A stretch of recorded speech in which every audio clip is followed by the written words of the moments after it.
ভাই ভাই তুমি ঘুমাওয়া? আমি ঘুমাই না, আমি কবি মানুষ তো, চক্ষু বন্ধ করে ভাবি। তুমি সকালবেলা ঘুম দিয়ে উঠতে আইছো, এরপর আমি এর তিলে ঘুম দিয়ে উঠলাম। ওইটা আমার বিছনার তলে 300 টাকা তুললাম আমি। উঠতে দেখি টাকা 300 নাই। কোন গাজা খোরটায় জানি। ও ভাই তুমি নাক দেখে ঘুমাও খা।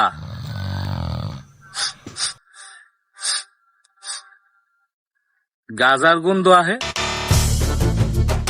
ও ভাই চোখটা একটু মেলো দি, দেখি দি চোখটা একটু মেলো।